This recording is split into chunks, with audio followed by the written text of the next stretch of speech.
What up, everyone? It's your boy, the Crackhead, wishing you all a wonderful day. 2 days ago, the BBC released a documentary about the late T.B. Joshua, who passed away in 2021. When BBC released that documentary, I saw it. It was actually 3 episodes, with each episode lasting for 51 minutes. And when I saw that documentary, I was not surprised at all. But what I am surprised is people are saying that BBC is trying to degrade TB Joshua and trying to bring down his legacy. In fact, I stumbled upon this tweet online, and I'm going to read it out. Whether TB Joshua is guilty of the things he is being accused of or not, every African should question why the BBC would do a documentary on an African pastor, yet not do the same for a European stroke American billionaire who had a whole island as a hunting ground for pedophiles. We are yet to even see or hear a documentary about the alleged atrocities of the royal family as alleged by the late Princess Diana. Why should the BBC write or narrate African stories? Now, before I go ahead, with this, I just want to say that every leader has followers, and there are some followers that would love that leader more than other followers. I'm going to give you an example. Hitler had followers. And did you guys know that the atrocities, what Hitler did to the Jews? Do you guys know that in Germany, there were a lot of people that did not even know what Hitler was doing? Do you guys know that when the Jews were in concentration camps in Poland, in Germany, in Eastern Europe, most Germans did not know what was going on in the background? Not until after the war, when they saw what happened, that's when a lot of them actually know that the leader who they have been following and praising all the while was actually a devil. So even me talking to you right now, if you're my follower and you love me, again, if you happen to hear any bad thing about me, please do not come out to defend me because I might actually be guilty. You cannot know the true nature of a man. You cannot fully know somebody if you do not actually live with that person. Please, guys, I want you to take a look at this clip and I shall analyze further. When TB Joshua needs to go to toilet, two of us has to be there in the toilet. He would remove his underwear to his knee level. Then we bring it down. We don't allow him to bend down. His underwears, you know he wears white. Most times he pours this honey. He will pour it inside his pants, inside his underwear. He will pour it there. When he pours those honey there, he wears the underwear. And I was like, what's the significance of this? Why is he doing this? There was one day TB Joshua came to the mountain. They caught one fish alive, very big. So in my presence, TB Joshua caught his beard, cut part of the hair in his private part. He poured those things in the mouth of that fish. He was to take it back to the river and drop it. That was how they start multiplying. When they lay egg, they lay thousands of eggs. It's secretive. If we are talking about spiritual power, either it's Satan or it's God. It was very difficult to watch this man preach every Sunday. Topics about love and about mercy, they felt very strange coming from his lips. I stare myself in the mirror a lot of the times, and maybe I do look black hair, maybe. For as long as I can remember, I have been raised as TB Joshua's daughter.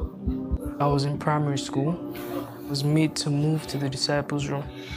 I didn't volunteer to be a disciple, I was made to join. We're talking about years and years of abuse, consistent abuse that wasn't ending. He hated her, and he punished her for being born.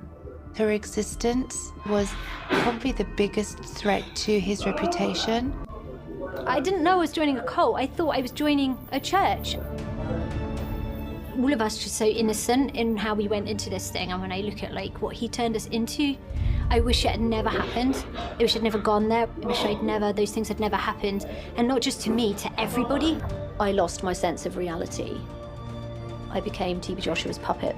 He pulled all the strings and I just danced to his tune. Everybody worked to build this massive structure. TB Joshua was trying to create his own empire.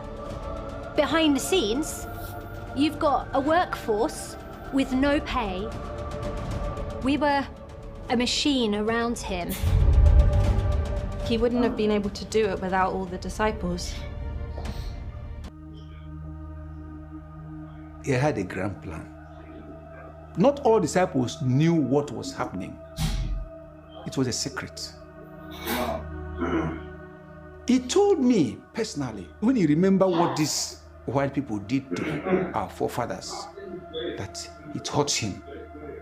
That whatever it will take him, he said the whites, that he will bring them here. He will make sure that he will enslave them, that they will serve him. I was there in that meeting. He wants to use white people to be his slaves. Westerners, they enslaved his forefathers. So he himself now will enslave them. He said it loud and clear. That was one of the motivation factors in him. He said, Agomo, that's, I will teach them lesson. I will show them. TB Joshua wanted to write history for himself. He wanted them to serve him. He wanted to rule over them. And my brother, he did it. The disciple of TB Joshua is a slave to TB Joshua. I was a disciple of TB Joshua for 10 years, from 2001 to 2010. I stayed in that place till 2013. So was that 12, 13 years that I was there, yeah, in Lagos? I was 16 or... All right, so now I understand that even after seeing this video, yet a lot of you are still not gonna believe that this actually happened. But one thing I can tell you is that you shouldn't stick out your neck to defend somebody you do not know. Like I said before, in order for you to know the true nature of who somebody is, you have to live with him under the same roof. In fact, eat, dine, sleep, and wake up with him. Otherwise, you can't really know who somebody is. And for the fact that TB Joshua was always, I forget about the miracles. I'm talking about he was always doing good, philanthropical work, and all this.